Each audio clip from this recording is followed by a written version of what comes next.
Thank you for listening to the Gateway to the Rockies podcast from Visit Aurora from the rafters of the Stanley Marketplace. This is the show dedicated to telling the stories of Aurora, Colorado. Hi there, I'm Dave, Senior Marketing Manager for Visit Aurora. Some entrepreneurs just start a business. Others create a movement, a wave that influences the soul of an entire community. Today, I'm joined by J.W. Lee, CEO and founder of Seoul Hospitality Group, which is the engine behind dozens of restaurants in Aurora and the metro area, and they're shaping our culinary culture. Thank you for the time today, JW. Thank you for having me here. JW, you launched more than 20 restaurants. Correct. Nobody starts as owners, though. Right. What was the spark at a young age that drew you into the culinary arts? I think I'm the first generation of immigrant in this country about 25 years ago.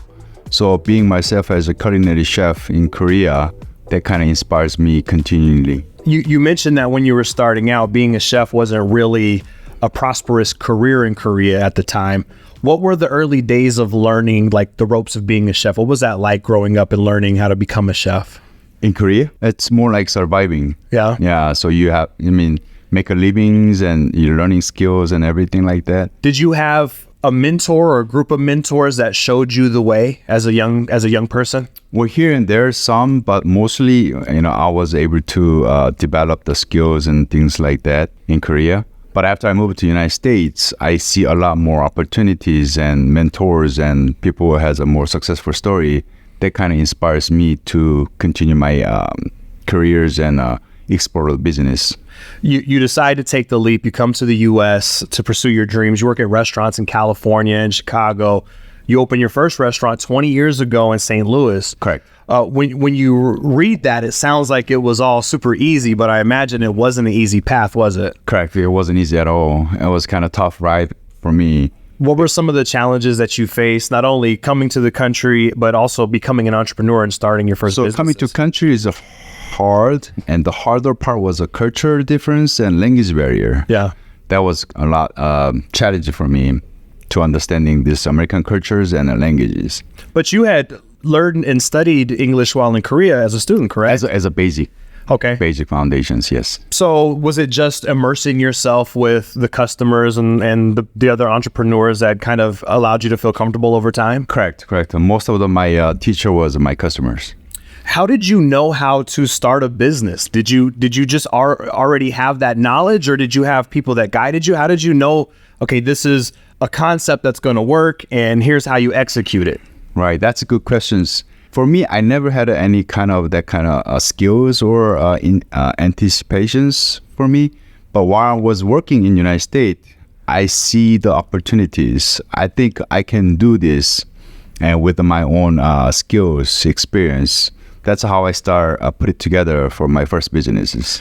I imagine when you're starting your first business, you can draw on the experience of seeing other people run their business. Correct. Not only what to do, but what not to do. Correct. What were some of the lessons that you remember from your early ages as an entrepreneur? For me, first it was the quality of the food, and then service and environment. Those are three most important concepts I was focusing on.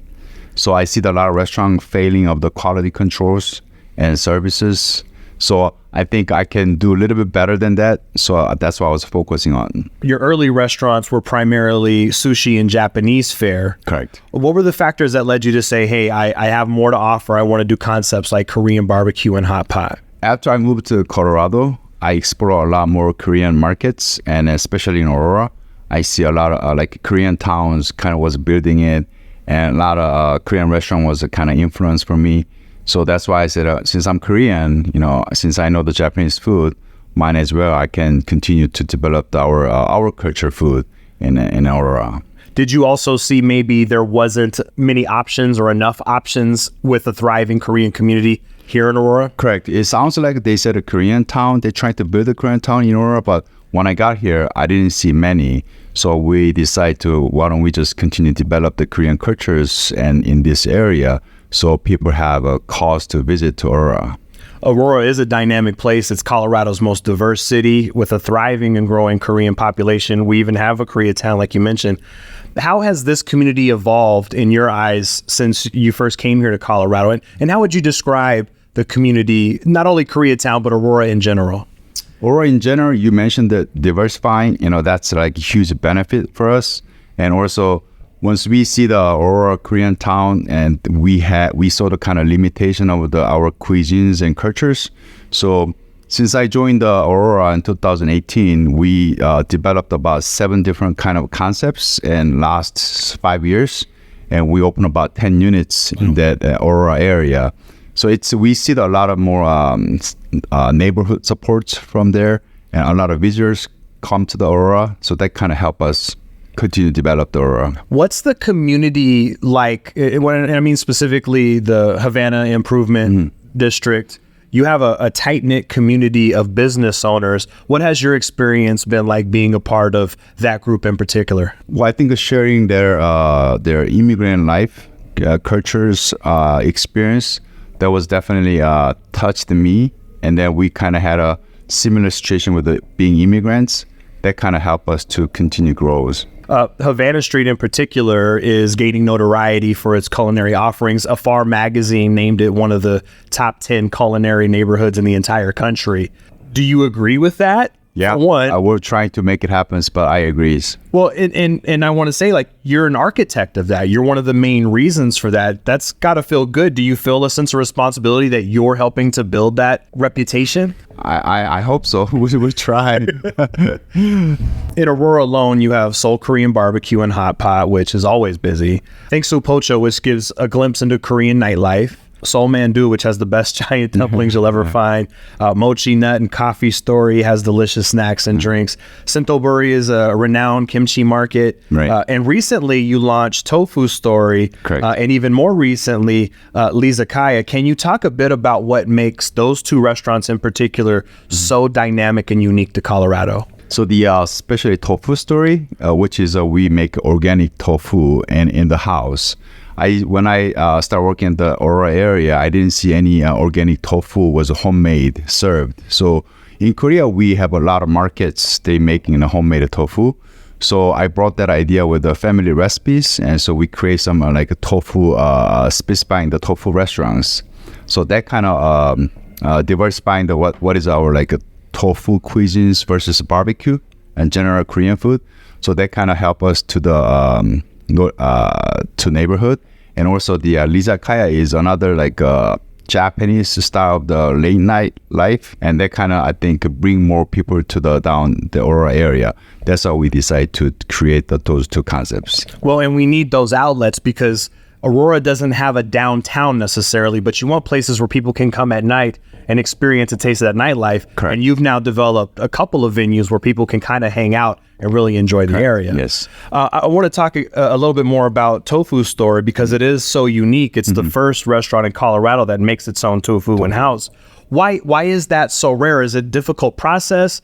Are other businesses just source it from outside because it's easier? Why is that such a unique offering? I think first of all, it's a difficult process. Yeah. And then second of all, is if you buy the tofu, it's easier, but it's every restaurant tofu taste gonna be same. So since we found the homegrown organic soybeans in Minnesota, so we bring that beans and then we create our own tofu taste. So even this is a tofu soup, the tofu taste is totally different. Because of that, our tofu soup makes taste better. You mentioned earlier how important it is for the quality of the ingredients that you source. Correct. How do you manage that? We're in the middle of the country. We're not near seafood. We may not be near a lot of traditional ingredients. How does the Seoul Hospitality Group go about sourcing their ingredients to make sure that you do deliver on the highest quality available? So currently we have a lot of manpowers to try to find the best ingredient in the nationwide. So a lot of people are kind of researching it, what is the best, and each ingredients, that's how we find. So now we're getting a lot of ingredients from Korea and California, Minnesota and New York, those areas. With any genre of food, I'm guessing in particular with Korean food, you want to serve authentic flavors that remind people of being in Korea, especially those who immigrated from Korea here. Right. But as a chef, you're also creative and you're innovative. How do you marry those ideas of tradition on one hand and innovation on the other in your menus? How do you reconcile those both? So right now I'm 50 years old. So 25 years living in Korea and then 25 is immigrant life in the United States. that kind of experience gives me idea. And then being myself as a chef, I always want to kind of enjoy and develop some new tastes and cuisines. So those things, my personality, I think, kind of helps grow to make exciting on my businesses. Which side of it do you enjoy more, the growing and the business side, or the creative side of the culinary arts? Is there one that you enjoy more than the other? I personally, I really want to more enjoy on culinary side, but having so many restaurants, I don't have enough time to do it. So right now I'm trying to balance it out. Yeah. I really want to enjoy the culinary side. Yeah, when you have one restaurant and you're a good owner, you Right. can stay on top of every detail. Right. And you expand to 5, 10, 15 more restaurants. Right. It's impossible for you to be on top of everything. You really have to have great people in place to deliver on your vision and quality standards. Is it difficult to relinquish that control on the day-to-day details, so that you can look at the bigger picture? It is. It's when we go to detail, it's harder, but since we have a experience and they can be leveraged, so it will be a lot easier to operating multi-units. And then while we're growing, we grow with the people together. So not only me, we have a lot of other people, supporters, and work together so they can oversee everything together. Be honest, how difficult is it to gain your trust? Oh. When you bring somebody in, Right. does it take a long time for them to really get the reins to one of your properties, or is it a rigorous, how does that process go? It is. It's really, really hard to find, good people and then trust people, but we have to build it. I don't think it's come with the free. So we have to build that trust and relationships. So people is another developing business too. Yeah. So we have to find yeah. Do you find that you're able to bring in experts and you can trust them, or do you have to bring in people that you can mold a little bit to deliver on your vision? I think we want to be hired as a regular employee first, and then once we see they have their talent or we build some basic trust, then we can we kind of bring them up and give them some motivations to be a part of our team. And also we kind of locally connect with a lot of famous chefs, and they give us some guidelines and thoughts, things like that. So it's not only us, it's all like neighborhood. I mean our team together. At the scale of your operation now, I would guess the business side probably takes up a majority of your time. Correct. But how much time are you able to still devote to crafting recipes with your chefs, or getting into the kitchens with your staff and keeping your hands on the soul, no pun intended, of the food? Right. So right now I don't have a dedicated office. I just do mobilize myself. So I go to each restaurant every day, and then trying to go to the kitchens and see the dining rooms, and I dining as a customer myself, so that way I can see the taste and control the quality of the food. And then I want to see everything details. So that's how I oversee the restaurants. Do the staffs of these restaurants know that you're coming, or do you pop in? Just pop in. Yeah. So they don't get a warning. Okay, JW is coming in. We got to make sure everything's really tight. You want to see what everything is like on a normal day. Exactly. That's got to be a lot of stress for them, I imagine. But it's good, right? Because you want them to deliver every single day as if JW is walking through the door. Exactly. Yeah. The restaurant industry has gone through a lot in the last several years, from navigating the pandemic to supply chain and labor challenges. What lessons have you taken from these last couple of years, and where do you see the industry going? Well, I think during the pandemic, we see the everything supply chains and all the labor things gone up so much. So what we find out, how we eliminate from that fact. So we're trying to reduce all those wastes, and then consolidate our ingredients, so we can use the similar ingredient with the other cuisines. And then I think the trend gonna be a lot less labor intense business, gonna be more developed.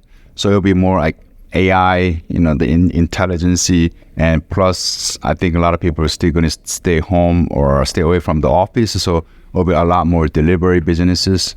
So I think it's gonna be split, either higher end or just like low end everyday food.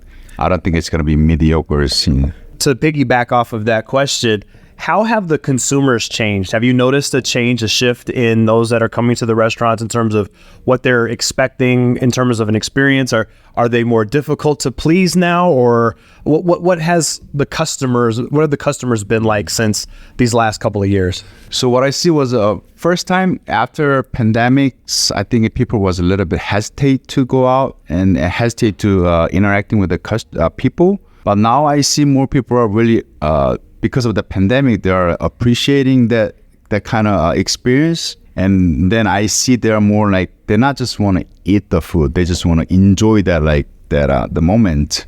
So I see a lot more people want to kind of explore different things and different kind of cultures. So that's what I always see, that people are looking for some more excitement just versus the food. It feels like those who go out now aren't just looking for a great meal, they're looking for a great experience. Exactly. Yeah. So when you're coming up with a concept, you have to think beyond the food. It's also, what is this going to look like on social media? What is the music going to be? What is the lighting going to be? What is the ambiance going to be? You got it. Yeah. How do you figure those things out? How do you make those decisions? Those are, we have a great teams, and then we kind of benchmarking from other states. So we go out to other states, and then whatever trends are, you mentioned like social media, we look at that, and then we kind of visit the stores, and then we kind of bring that energy and those kind of feelings to the Colorado, and then we're trying to create that kind of theme and concepts in the restaurants. You represent the success that can be achieved when you have a dream and you execute on it. You credit having a great team around you that contributed to that success. As a leader, have you found yourself now growing into a mentor role, helping other young chefs and entrepreneurs achieve their dreams as well? I mean, if they need any of my help, yes, I definitely want to help them. And then I want to give them right directions. Because since I opened the last 25 years, over 30 restaurants in this United States, and I know pretty much from the permitting through the final inspections. So, and then after that, all the operation skills or whatever they need or not. So I can kind of guide them which direction they're supposed to go or what they need in order to achieve that goal. So I can give them if they want, if they need. Yeah. This is going to be the hardest question. Okay. Do you have an all-time favorite dish? Or if you only had one final meal you could ever have, what are you choosing? I'll choose the bibimbap. You knew immediately. Yeah. That's I think that becomes the number one most nutrition individual meal in the history. He had an answer immediately. I'm surprised. I thought you'd have to ruminate on that for a little bit. You're a visionary. What are the future plans for Seoul Hospitality Group? We are still continue growing our concepts, and we were trying to focus on our Korean cultures. And based on that, we can still introduce to the market, different kind of the Korean cultures. Meanwhile, we still want to support the local, neighborhood and community. And so we are gonna continue grow. If you could go back in a time machine and you find young JW as a sushi chef at the Radisson Seoul Plaza Hotel, what advice would you give to him about your journey? Boys, be ambitious. Yeah. I think that when it's never too late, and don't be afraid. Every time we're kind of worried about to challenge what's gonna be in the futures. But for me I didn't really thought about the tomorrow. I just gonna fight today, and then tomorrow will become.